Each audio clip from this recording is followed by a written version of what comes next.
Assalamualaikum warahmatullahi wabarakatuh. A'udzubillahi minasyaitonirrajim. Bismillahirrahmanirrahim. Waruzzah fahjur. Segala perbuatan keji tinggalkanlah. Ini adalah tahap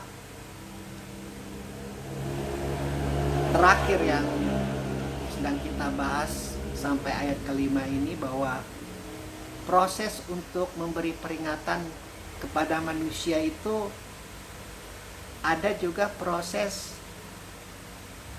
perbuatan dan tingkah laku, selain dari proses untuk kita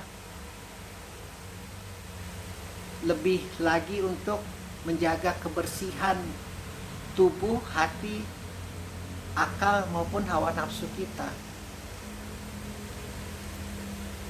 Wahai orang yang berselimut, bangunlah lalu berilah peringatan. Lalu kemudian Tuhanmu agungkanlah. Itu adalah proses-proses keimanan. Yang pertama adalah Tuhanmu agungkanlah, lalu lari kepada proses pakaianmu bersihkanlah, proses fisik. Lalu yang ketiga adalah proses tingkah laku, perbuatan, dan segala perbuatan keji tinggalkanlah. Salah satu trik, salah satu cara iblis menggoda manusia adalah dengan meninabobokan manusia dalam perbuatan-perbuatan kejinya. Allah sudah menyuruh kita di ayat-ayat yang sudah kita telah, jauhilah perbuatan-perbuatan yang menuju kepada kehancuran, yang akan menuju kepada proses penyesalan pada akhirnya. Manusia itu terkadang sudah bisa meramal dirinya sendiri. Jika dia akan terus melakukan ini, dia akan berakhir di mana. Manusia seperti itu. Makanya di dalam kehidupan ini ada proses perjudian juga. Ada proses dia mengadu nasib istilahnya. Walaupun dia paham jalan yang dia tuju ini adalah salah dan akan menuju pada kehancurannya. Namun seiring dengan nina bobo yang dilakukan oleh iblis kepada dirinya, yaitu perbuatan-perbuatan keji yang dilakukan terus secara berulang-ulang, akhirnya orang itu jalan di tempat. Dan bukan hanya jalan di tempat, bahkan dia seperti orang yang melangkah mundur. Allah memanggil kita, wahai kalian yang telah bekerja keras menuju kepadaku, sekarang saatnya lah kalian menuju kepadaku. Namun seruan itu, panggilan itu yang sudah kita temukan di ayat Al-Quran, itu terkadang tertutupi oleh perbuatan-perbuatan keji yang terus dilakukan berulang-ulang. Ketika perbuatan keji itu dilakukan berulang-ulang, walaupun Allah sudah menetapkan bahwa akalmu itu dapat membedakan mana yang baik dan mana yang benar, namun proses peninaboboan ini akan mengakibatkan orang itu akhirnya berjudi kepada nasibnya, akhirnya berjudi kepada takdirnya, dan akhirnya akan berjudi kepada proses nanti ketika dia menghadap di hari pembalasan.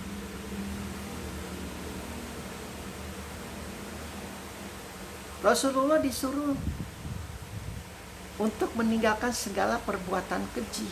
Kan kita sudah bisa memahami bahwa apa yang diperintahkan Allah kepada Rasulullah, apa yang diperintahkan Allah, baik itu larangan, kewajiban atau apapun, itu kan seharusnya diikuti oleh umatnya. Dan perbuatan-perbuatan keji itulah yang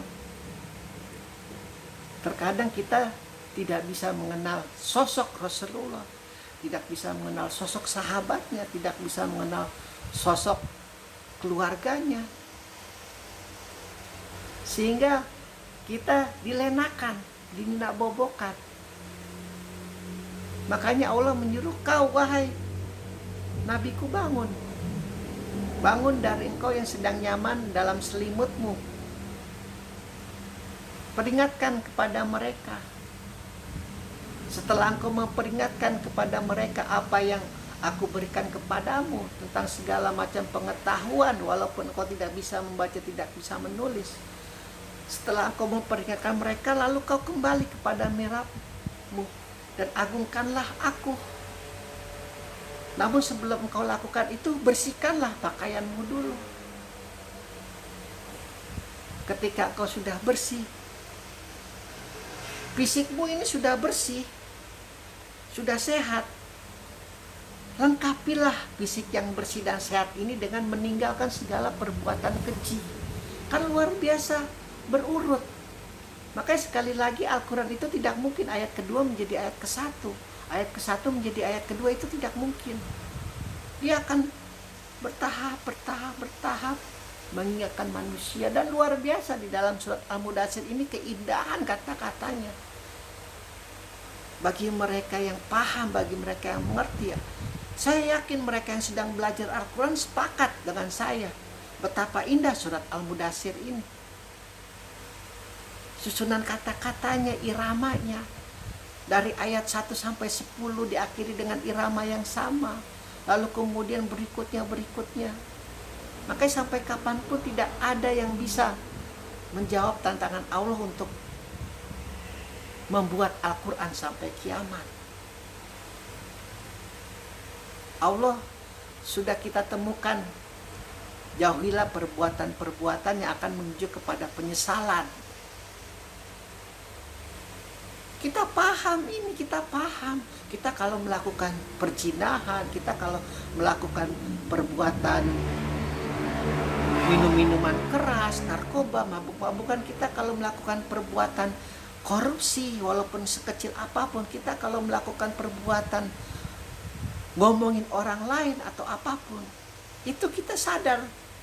Akhirnya kita akan sampai kepada penyesalan yang mau tidak mau kita harus terima. Dan kita gambling kadang-kadang. Kita berjudi dengan nasib kita. Makanya untuk mengenal Muhammad, untuk mengenal para nabi, para rasul, untuk mengenal para walinya, imamnya dan lain sebagainya, itu dibutuhkan tekad yang sangat kuat. Kan sudah diterangkan, engkau manusia, ya, untuk menuju kepada Allah itu aku mudahkan, Allah berkata. Namun untuk menuju kepada jauh dariku, bermaksiat kepadaku, aku lebih mudahkan lagi 2 kali. Coba. Karena dia tahu hawa nafsu yang sudah diberikan kepada manusia itu mampu menindakbobokkan akal dan hatinya. Disinilah letak agama. Dimanapun selalu seperti itu agama. Pasti patokannya adalah bagaimana untuk menghancurkan hawa nafsu manusia yang menuju kepada penyesalan. Bukan hawa nafsu manusia yang menuju kepada proses keimanan. Dan terkadang luar biasanya Lanatullah itu memutarbalikkan fakta. Memutarbalikkan fakta. Orang jahat, orang zalim, penindas, penipu, maling, itu terlihat sangat indah hidupnya, sangat keren hidupnya. Sementara mereka yang bergelut dengan kebenaran, mereka yang bergelut dengan keadilan, mereka yang bergelut dengan jalan menuju kepada Allah itu terlihat sangat remeh, sangat kecil. Itu luar biasanya. Makanya dia berani berkata di hadapan Allah, aku akan bawa seluruh anak Adam sebanyak-banyaknya ke dalam api neraka. Karena dia tahu suatu hari Adam dan Siti Hawa pasti akan mempunyai anak, tidak bisa tidak. Kan dia hidup duluan lebih daripada Adam. Dia lebih tahu itu dulu hawa nafsu. Dan dia kekang itu dengan sholatnya yang ribuan tahun. Tapi sifat iri dengki hatinya itu yang tidak bisa ditutupi. Sifat tidak bisa melihat kehormatan orang lain, tidak bisa melihat kehormatan Adam disujuti malaikat, itu yang tidak bisa ditutupi. Akhirnya dia menjadi hamba yang terkutuk. Jadi step ketika engkau ingin memberi peringatan kepada orang lain, segala perbuatan keji tinggalkanlah. Sebisamu, jangan dipaksakan. pelan-pelan. Alhamdulillahirabbil alamin.